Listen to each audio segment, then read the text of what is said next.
This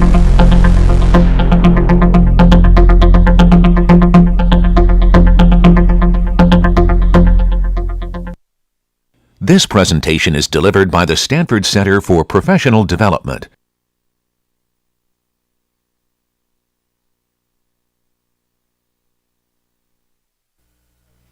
Hey everyone, welcome. I have a good slew of handouts for you today. Sorry about the lines on the photocopies. It's just the photocopier. It's not me putting this really annoying background image behind all the text.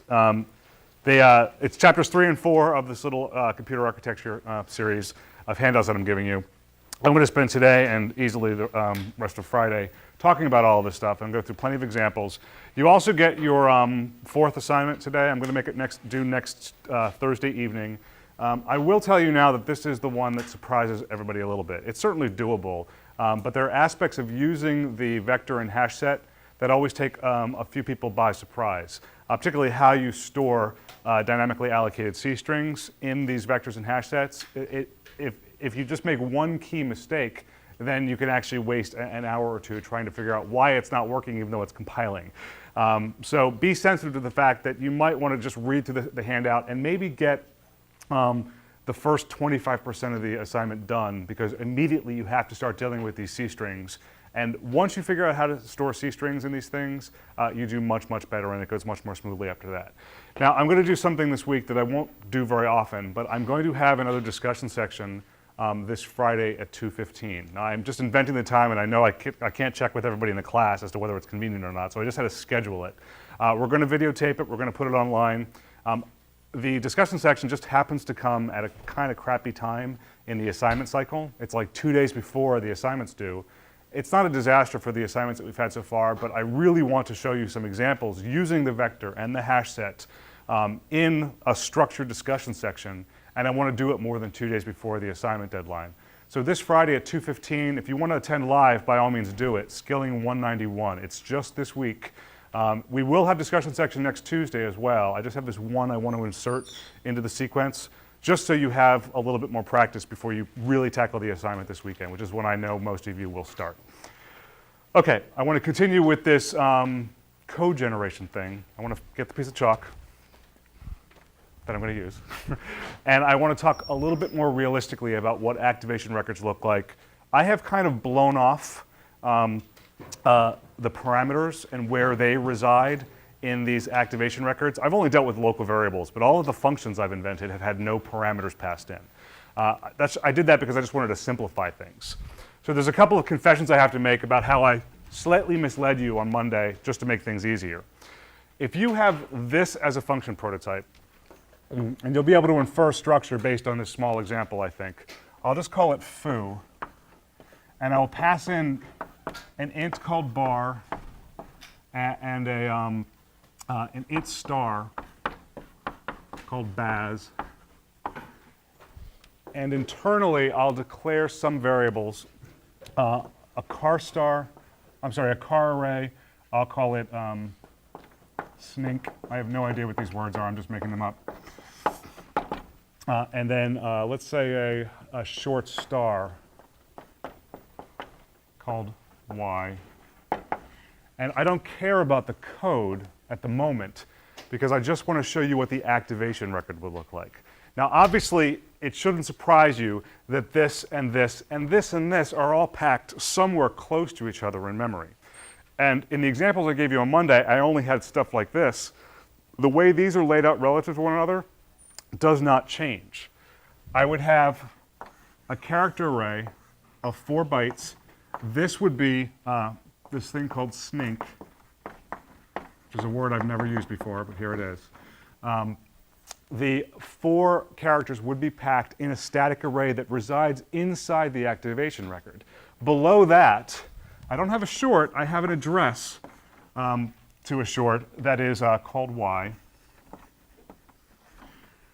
Now you may ask, what about these things? These things are certainly close.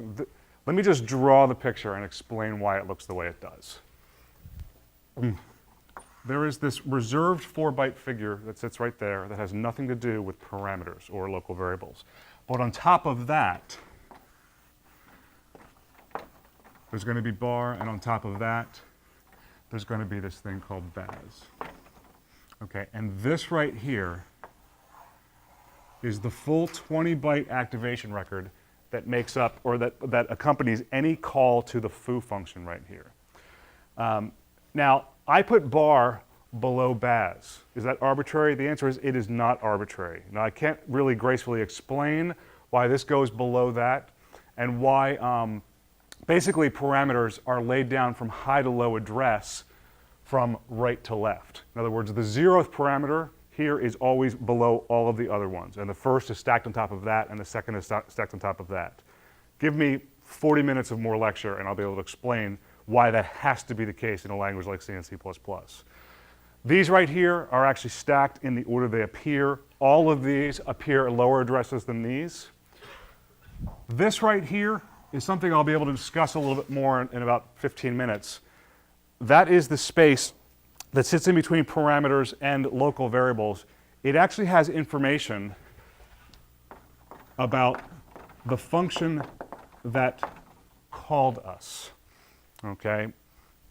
Obviously, foo is invoked from the main function or from some other function, or maybe even foo itself if it turns out to be recursive. We're going to need to lay down a little piece of popcorn right there about where in the code base we actually found this call to foo, okay? And when the function exits, it relies on this value right there, which I'm also going to call a saved PC. It's what the PC value would have been had some function call not interrupted the stream of instructions. Do you understand what I mean when I say that? Okay. But don't worry about how that's manipulated yet. Just understand that it's there, and I'll be more sensitive to using it in a few minutes. So that is the activation record layout for an arbitrary function. What I want to do now is talk about how something like that is constructed because a function like foo is called. Now, I think foo is a kind of a weird-looking function, but I'm going to go with it. Int main. I'm not going to concern myself with the parameters. Actually, I lied. I will. Int argc car star argv, and I'm going to declare one local variable. I is equal to, I'll set it equal to 4,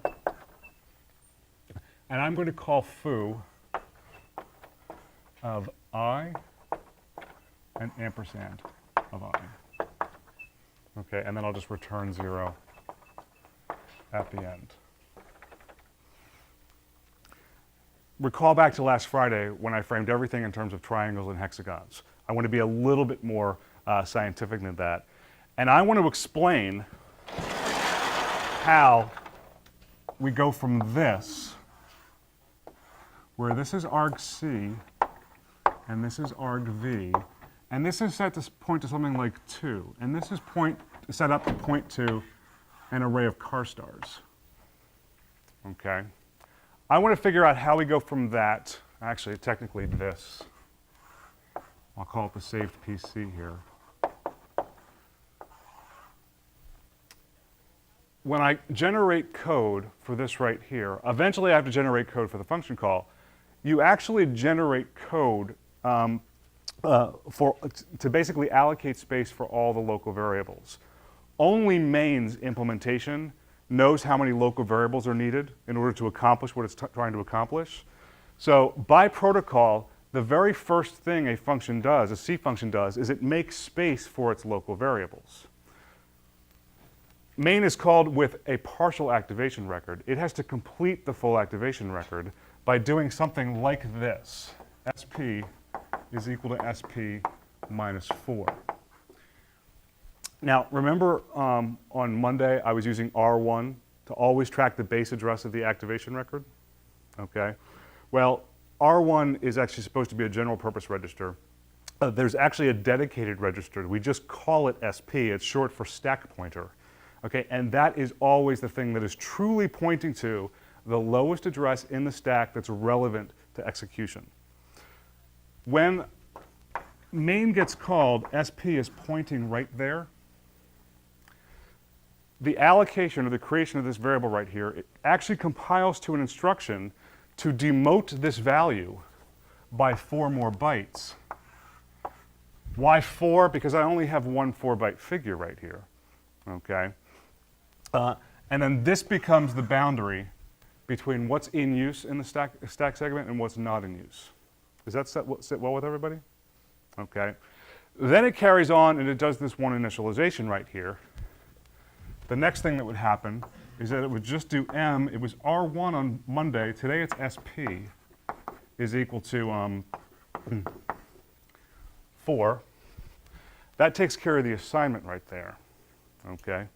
And then I have to actually prepare to call the foo function and wait for it to return before I go ahead and return 0.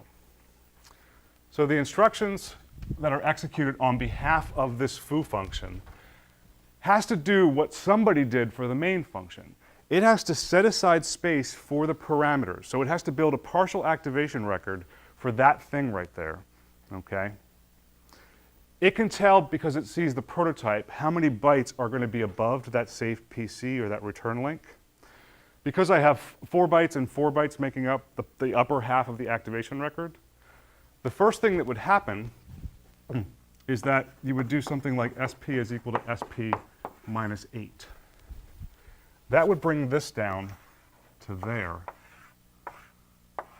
Okay. This part right there is still the activation record for main, but I've just built 40% of the activation record that needs to be in place for foo to run. Does that make sense to people? Okay. I have to pass in I, and I also have to pass in the address of I. I have to make sure that the current value of I is placed right there, the address of I is placed right there, and then I have to transfer control over to the code that emulates whatever foo is supposed to be doing. Okay? Does that make sense to people? Yes, no? Okay. So in R1, I'm going to do M of SP plus 8. In R2, I'm going to put the actual result of SP plus 8.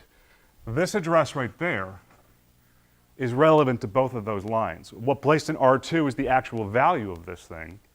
What's placed in R1 is the contents of this thing right here. Okay? The reason I want to do that is because I want to lay down in M of SP and M of SP plus 4 the actual values that need to be communicated to the foo function. SP is the lower of the 2 parameters. That's the thing that's supposed to get R1. This is supposed to get what I've laid down in R2. Okay, so what happens there is I've effectively done this. I've copied a 4, actually a 4 went there in response to that line right there. I copy a 4 right there. I effectively laid down that address in the second of the 2 boxes. Does that make sense? Do you understand that this part below the arc is basically 40% of that thing right up there? Yes, no? Okay. After I've done this, what I do in response to, after I've set up the parameters, I actually transfer control to the foo function by using this assembly code instruction.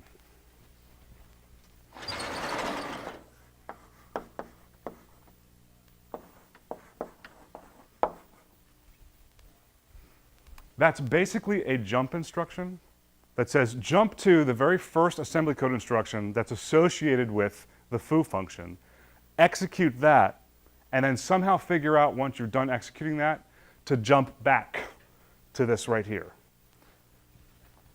Whatever this is right here, it's going to actually do this. Actually, it's going to do SP is equal to SP plus 8. I'll explain why it's that in a second. But do you understand that how if I weren't jumping to the foo function, that this would be the next thing that gets executed? Does that make sense to people? Okay. This address is actually what gets laid down in this little safe PC thing. Okay, and it's automatically placed there by the call instruction. At the time that the call instruction executes, it has a clear idea of what PC is, so it knows what PC plus 4 is. It actually, on our behalf, decrements SP by 4 more bytes and lays down that saved PC right there. So when foo is done executing, it has information in its activation record about where to jump back to. Okay, this is basically, at the electronic level or at the hardware level, basically a piece of popcorn to remember where you were walking before you took a turn. Okay, does that make sense to everybody? Okay. This transfers control over to the foo function.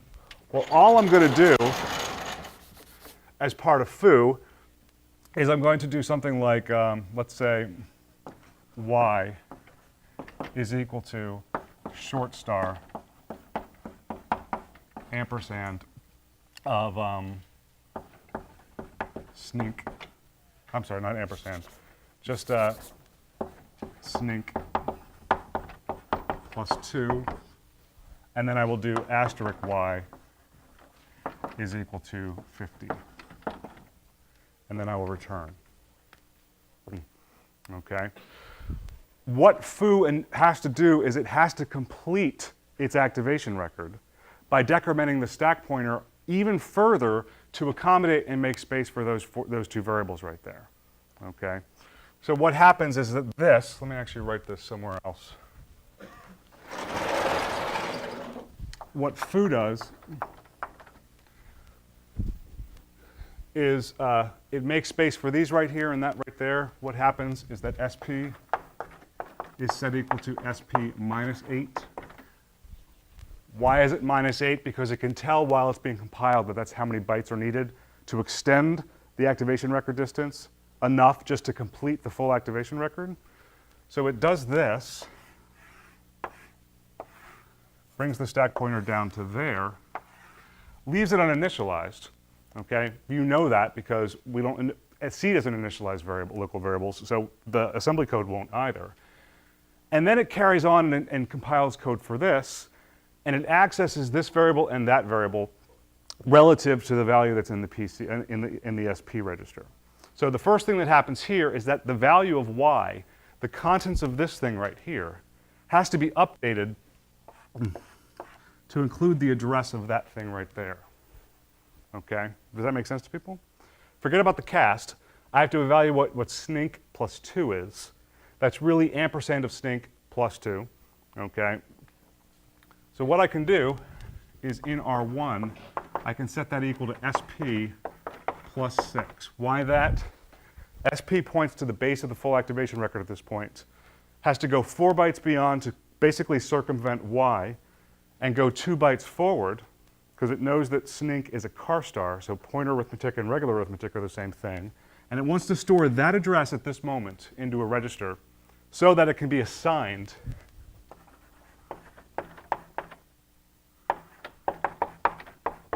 to M of SP. So R1 stores that value, M of SP identifies this space right there. That's what we want to get this value because that's the space that overlays the variable called Y. Okay, make sense? As far as this is concerned, what has to happen is I have to get a 50 somewhere in memory. Where in memory? Well, it's whatever address happens to be stored in the Y variable. So what would happen here, that separates the variable declaration, there's that, into a local register, I would actually reload Y. R1 stores the address where a 50 should be written, but I only want to write it as a 2-byte figure because it's typed to point to a 2-byte figure. Does that make sense? Okay. So I would do M of R1 equals dot 2, 50. Okay. Does that make sense to people? This is done. Okay, so now it has to exit and basically return somehow to the main function that's right here. Okay. You understand why that SP equals SP minus 8 sits right there? That was to make space for the two local variables, to basically make use of 8 more bytes in the stack segment for its local variable set. Well, it has to promote SP back to where it was before it entered this function. This is basically the equivalent of, I don't want to say it's the equivalent of malloc, it's the equivalent of allocating space for variables. We have to deallocate that space. Okay? So for SP equal to SP plus 8 would be the last thing that's done right here. That leaves SP to be pointing right there.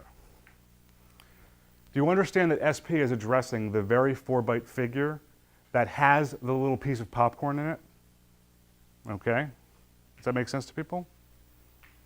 So this final instruction, RET for return, is understood to be an assembly code instruction that pulls this value out, places it, basically populates the true PC register with what this is, brings the SP register up 4 bytes, and then carries on as if it were executing at PC plus 4 all along.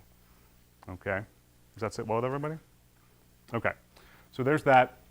As far as main is concerned, this is the next instruction that it gets executed after this return executes. Okay? It jumps back and it puts the address of that in the PC register. This SP is equal to SP plus 8 actually deallocates the space it's set aside for these two parameters that it put down there in preparation for the foo call. Does that make sense? Okay? So that's what that is. And then what I do is I use another register. There's not too many dedicated registers with special names, but this is one more of them. We have PC, we have SP, we also have this thing called RV, which is this 4-byte register dedicated to communicating return values between caller and callee functions. Okay? Does that make sense to people? Okay. I'm returning a 0 to whoever called main. So you have to think of RV as this little cubby hole where return information is placed so that once it jumps back to whatever function called main, it knows to look in RV immediately and pull that value out to take it as a return value. The metaphor I usually use here is that, think about you're like trying to leave money in a locker at an airport, okay? You want to put the money in the locker and immediately walk away when you know the person who's supposed to get the money is the next person looking at it. Does that make sense? Okay. We didn't have a return value for this foo function. I'll write another function that's a little bit simpler than this that really just make use of a meaningful return value. This is also a meaningful return value. We just usually blow it off because we're not concerned about who's calling main. Okay. Let me just draw a general activation record. Here are all the params.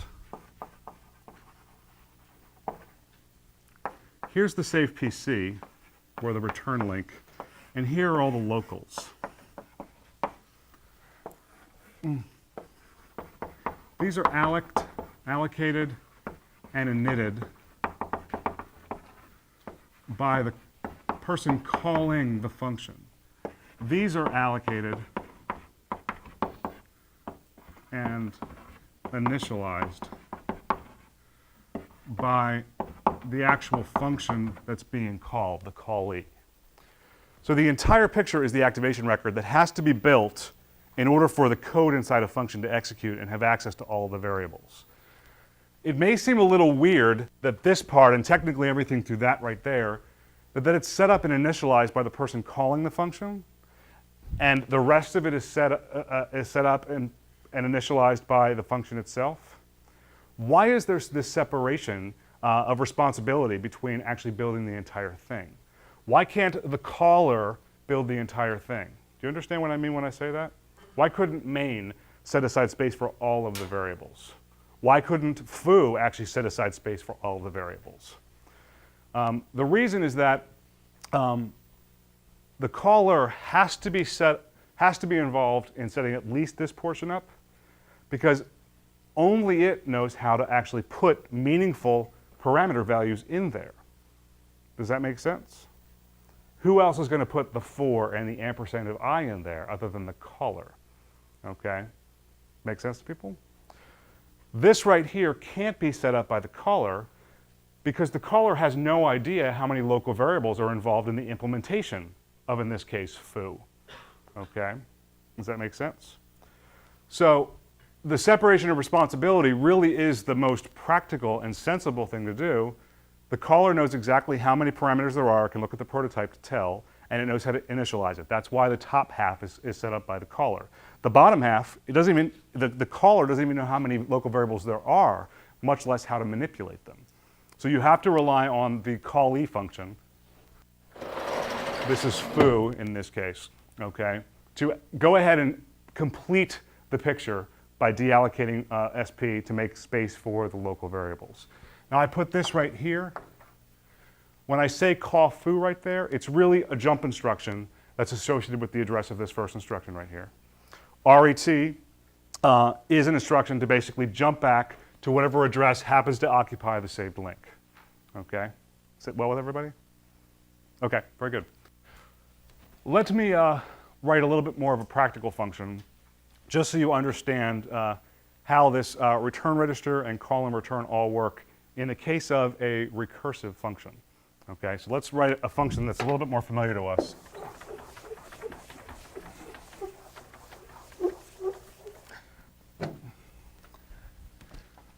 I want to write this function called factorial, which is framed in terms of this single parameter called n, and I'm not going to have any local variables. If it's the case that n double equals 0, I just want to go ahead and return 1. Okay?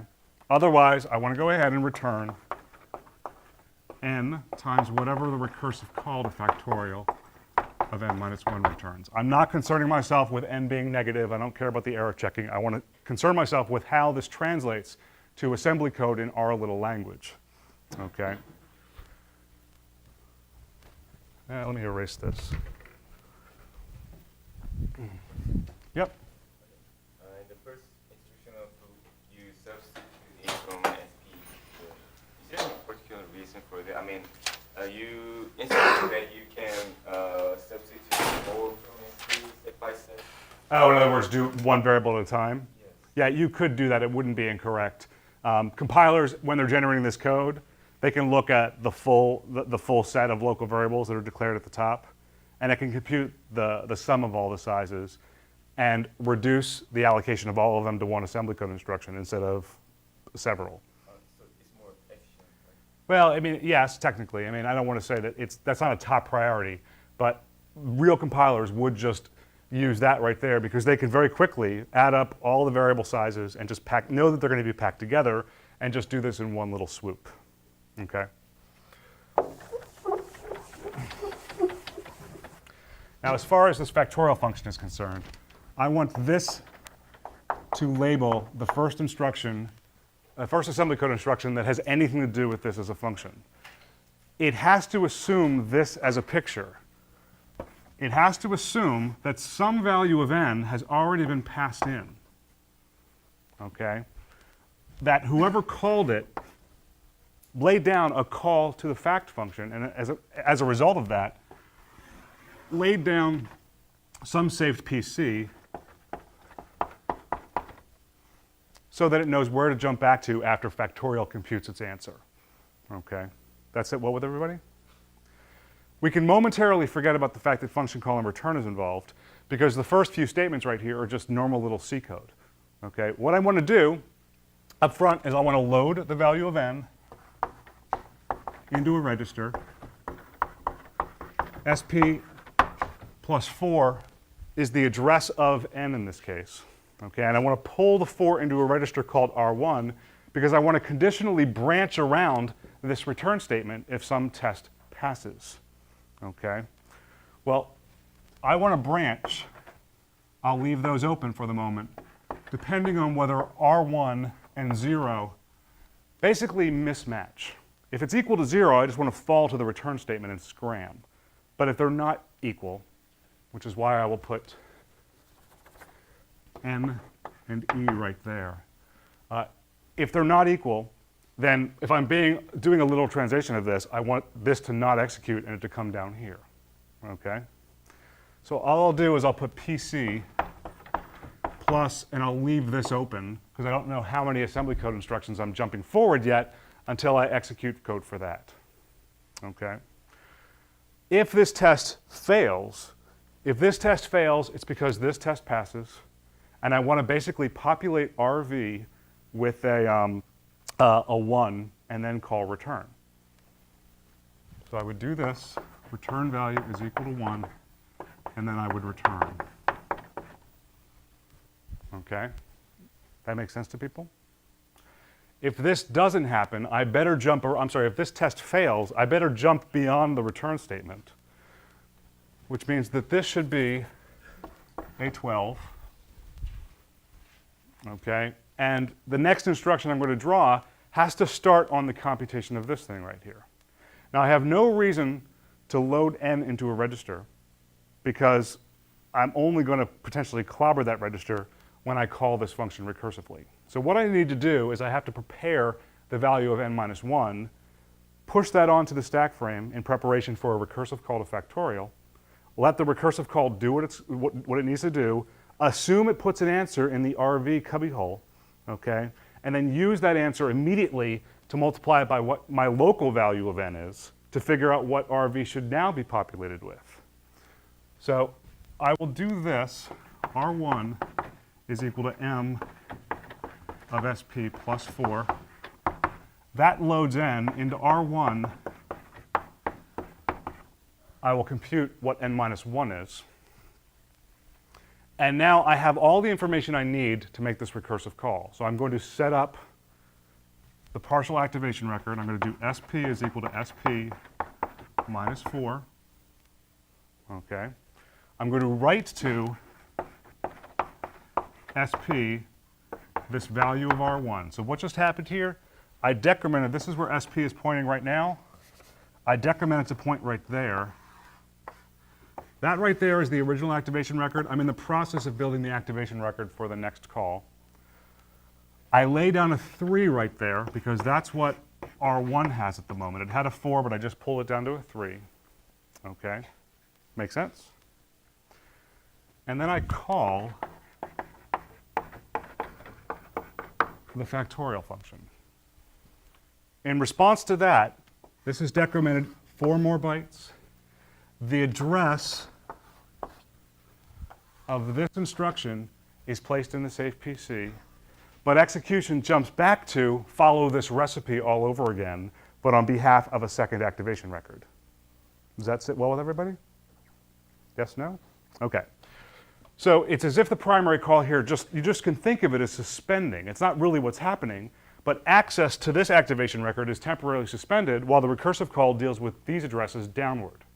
Okay? You just have to assume by protocol that the recursive call is the person you're in cooperation with, and the recursive call is placing money in the RV locker, okay, so that when you pick up execution right here, you know that the RV register has something meaningful. Okay? Well, when you get right here, you have to clean up space for the local parameters. The return statement that brings us back here gets rid of this. And then that SP is equal to SP plus 4 brings this arrow back up here. And that was the picture that was in place before we involved any type of recursive function call or any function call at all. Okay? We know that RV has, it would be 6 if factorial is really doing its job. So I'll actually put that. Has a 6 in it if we just take the leap of faith, but at the assembly code level, that the recursion is working. And then once I clean these up right here, I have to reload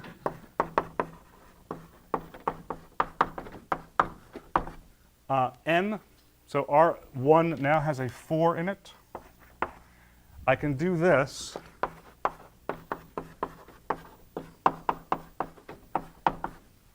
That emulates that multiplication right there.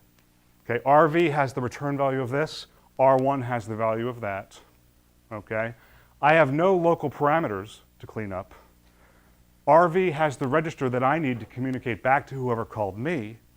So I will just return.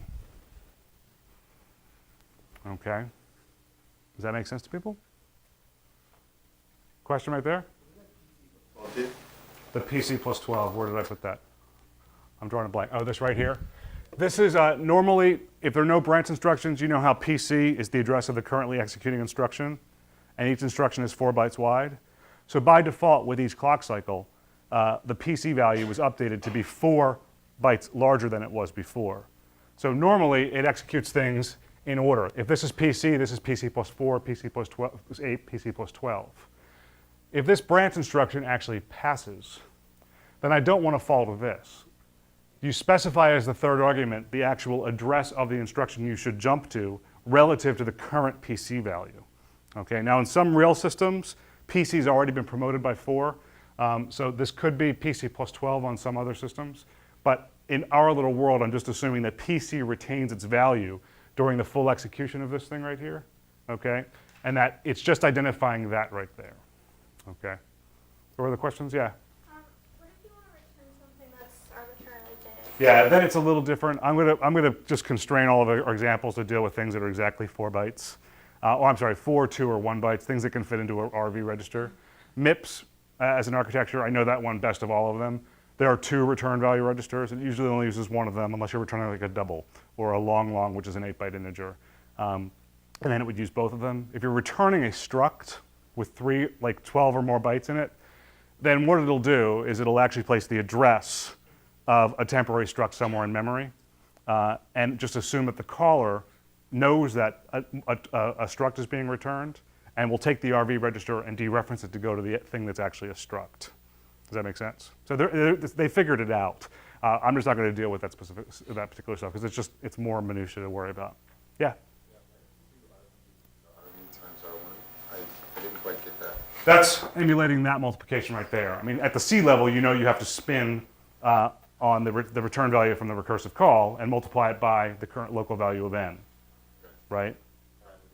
Right, so this right here just stores the current value of n, and RV, right there, stores the result of the recursive call. Okay, does that make sense? Now, I have the first piece of evidence as to why I always want you to reload variables. Do you understand that right there, I absolutely had to reload the value of n? Okay, you may say, well, I did it right there, okay? And even if I didn't do that right there, I did this with R2, I'd absolutely have to reload the value of n because I have no idea how complex and how motivated this as a recursive function, or any function at all, is to actually clobber all of the register values. All of the function calls are using the same exact register set. Does that make sense? Okay. So that's why I want you to get in the habit of reloading all your variables as you advance from one C statement to the next one. Okay. Does this make sense to people? Yeah, question right there? Yeah, but why did you reload it right after the return statement above? Because this right here, for the same reason, basically. I want all code emission to be context insensitive, and I don't want it to leverage off of things that happened in prior C statements. Real compilers would do that.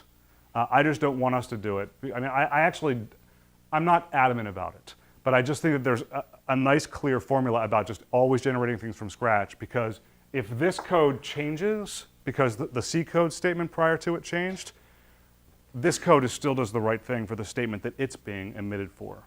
Does that make sense? Okay. So I don't want to kill this example yet. I want to run through an animation, which is why I have my computer here, just so you see how the stack grows and shrinks in response to assembly code instructions actually running. Yep? So that call fact, why, for example, isn't there a PC minus 12 or something?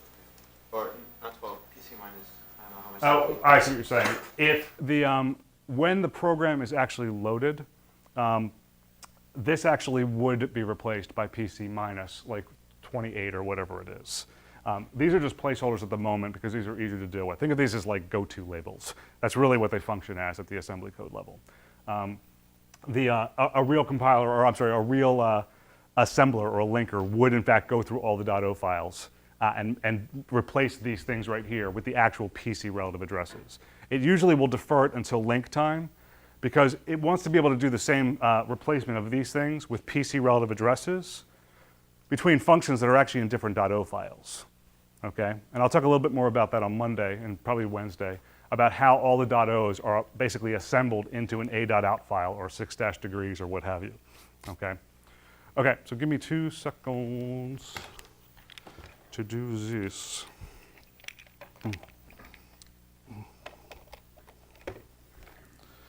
Okay, we should be good to go. Can I create some mood lighting?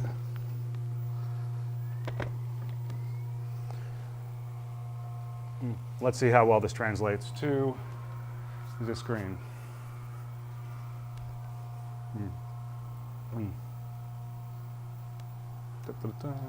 Okay.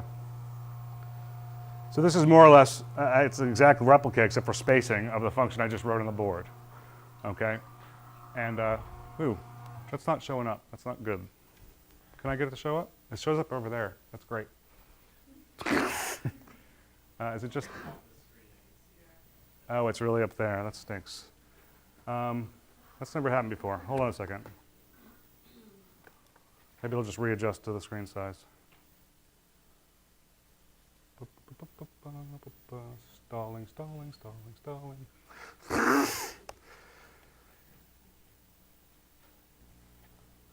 Has no input, so something's weird going on. Okay, actually, I have an idea.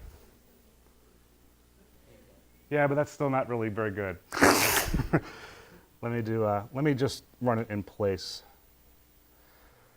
Okay, you guys can all see this right here. Let's make sure that the full picture can be seen. What's up? Okay, there's that. It's actually pretty close. I don't think it zooms very well when it's driving both this computer and that monitor. Okay, that's actually not bad. The return type of fact is int. Okay, it's being clipped up by that mushroom that's on the screen up there. So this right here is the code, the C code, obviously. This right here is the assembly code I more or less just wrote on the board. Okay, this is the animation, and I'll try and do this way. Let me do next slide. Yes, this will work. There's that. Okay, so the original call is to factorial of 3. And it's just going to follow these instructions one by one and use the accumulation of the stack to just compute what 3 factorial is supposed to be. Now it checks immediately, it loads n. It checks to see whether or not n is equal to 0. It's not. So it actually does branch forward and it prepares for the recursive call. Does this make sense to people? Okay. It has to assemble the recursive value, has to make space on the stack frame for the recursive value of n. It has to write 2 there. So you see how we're basically in the process of building the activation record for the recursive call. And then we have to call factorial, and some things are updated. The little circle that's been populated in the save PC portion, it actually has, as a piece of popcorn, a pointer to the next instruction, so it knows where to carry forward when the recursive call returns. Does that make sense? Okay. Question? So we aren't required to store PC? No, it actually happens. The call instruction does that for us. Okay. Do this. Comes back up here. The original call doesn't forget where it should carry forward when the recursive call returns, because we have that piece of popcorn in the stack frame. Okay. So there's this. Does exactly the same thing where n is equal to 2 instead of n is equal to 3. Notice that both recursive calls have as their safe PC the instruction after the recursive call. That should make sense. They all need to know where to carry forward from after the call returns. It just happens to be the same place both times. Does this. It does go through one more recursive call. Lays down a 0. One more. And then finally it comes to an invocation. It's following the recipe for a 4th time. The first 3 times, it's suspended execution. But this time, this branch instruction is going to fail. So it's going to go and actually populate RV. Actually, I can't. This right here has been updated with a 1. And so it's going to go ahead and return. The second to last recursive call is like, oh, I'm active again. I'm going to continue carrying on from where I was left off before. I immediately look into the RV register and spin RV. 1 times 1 stays the 1. but as things unwind, they all carry off from here. The 1 in RV becomes a 2. This isn't working very well. The RV becomes a 6. And finally, I return to whoever made the original call, which is probably or may not necessarily be a factorial. Does that make sense to people? Yep. So those arrows that were pointing down out of the screen, what were those? They were the safe PC registers, the safe PC blocks. You remember the 4 bytes that sits in between parameters and locals? Well, there is a real number that's placed there. It happens to be the address of the instruction that comes after the call statement, so it knows where to jump back to. It's almost as if it pretends that it wishes the call thing were just one assembly code instruction, but since it isn't, and it jumps away, only to come back later on, it needs to know how to come back, okay? Okay, so does that sit well with everybody? Okay, so that was a breeze through that, but I have a little bit of stuff to talk about come Friday. The one thing I will tell you is that C++, if you code in pure C++, you're probably programming in the object-oriented paradigm, so you're object and data focused as opposed to function and verb focused. In C, which we're dealing with right now, you always think about the function names. The data is incidental. You always pass the data in as parameters as opposed to having the data being messaged by method calls. We're going to see on Friday, and this will be an aside. I won't actually test you this part on the midterm. But you'll see that C++ method calls and C function calls really translate to the same type of assembly code. That everything is emulated via a function call and return with this call and return thing at the assembly code level. And it's really just an adaptation of either object orientation or imperative procedural orientation to assembly code to get it to run, emulate either C code or C++ code. Okay, and that's what we'll focus on Friday. Okay, have a good night, and I will see you on Friday.